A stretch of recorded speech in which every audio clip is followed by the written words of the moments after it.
আসসালামু আলাইকুম বন্ধুরা, কিচেন বাঙালিয়ানা চ্যানেলে আপনাদের সবাইকে স্বাগত জানাই। আজকে আমি আপনাদের সঙ্গে পাকা কলা আর দুধ দিয়ে খুব হেলদিভাবে একটা আইসক্রিমের রেসিপি তৈরি করে দেখাবো, যেটা খেলে যেমন মন প্রাণ ঠান্ডাও হয়ে যাবে, সেই সাথে বাচ্চাদের পেটটাও ভরে যাবে। আর এই আইসক্রিমটা তৈরি করে নেওয়া যতটা সহজ, এটা খেতে কিন্তু অনেকটাই টেস্টি হয়। আশা করছি আপনাদের খুবই সহজভাবে তৈরি করে দেখাবো।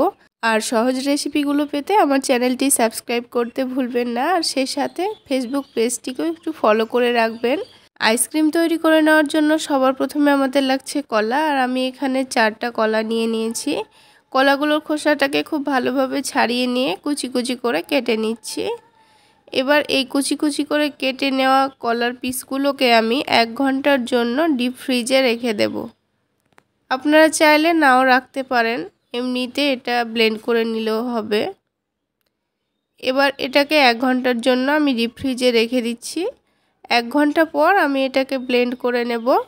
তার জন্য ব্লেন্ডারের মধ্যে দিয়ে দিলাম।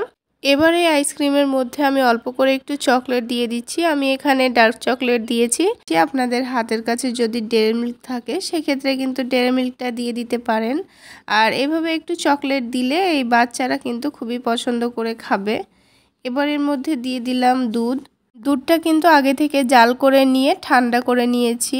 এবার এর মধ্যে দিয়ে দিলাম টেস্ট অনুযায়ী চিনি, আর ফ্লেভারের জন্য দিয়ে দিচ্ছি একটা ছোট এলাচ। এবার সব কিছুকে খুব ভালো করে ব্লেন্ড করে নেব। ব্লেন্ড করা হয়ে গেছে। এবার আমি আপনাদের মিশ্রণটা দেখিয়ে দিচ্ছি, এটা কত সুন্দর ঘন হয়ে গেছে দেখুন। এবার এই দুধ কলার মিশ্রণটা আপনারা যেখানে ইচ্ছা সেখানে জমিয়ে নিতে পারেন, তাহলে এটা আইসক্রিম হয়ে যাবে। এবার আমি এই দুধ কলার মিশ্রণটা আইসক্রিম মোল্ডে ঢেলে নেব।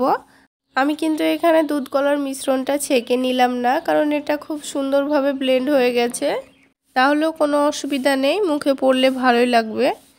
দুধের মিশ্রণটা আইসক্রিম মোল্ডে ঢেলে নিয়েছি। আর আপনাদের হাতের কাছে যদি আইসক্রিম মোল্ড না থাকে সেক্ষেত্রে আপনারা যে কোনো বাটি বা এরকম প্লাস্টিকের বক্সের মধ্যেও আইসক্রিমটা জমিয়ে নিতে পারেন। এবার এটাকে সারা রাতের জন্য আমি ডিপ ফ্রিজে রেখে দিচ্ছি। এবার আমি আইসক্রিমগুলো সারা রাত ডিপ ফ্রিজে রাখার পর আমি বার করে নিয়েছি। আর ডাইরেক্ট ফ্রিজ থেকে বার করার পর কিন্তু আমি বের করতে যাব না আইসক্রিমগুলো, সেই জন্য আইসক্রিম মোল্ডটাকে পানির মধ্যে 2 মিনিট রাখার পর আমি এই আইসক্রিমগুলো বার করে নিচ্ছি। দেখুন এটা কত সুন্দরভাবে বেরিয়ে আসছে। তো বন্ধুরা, আজকের এই কলার আইসক্রিম কেমন লাগলো অবশ্যই কমেন্ট সেকশানে জানাতে ভুলবেন না। আর ভালো লাগলে একটা লাইক শেয়ার করে দেবেন।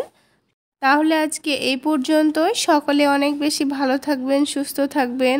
দেখা হচ্ছে আরও একটি নতুন রেসিপি নিয়ে নেক্সট এপিসোডে।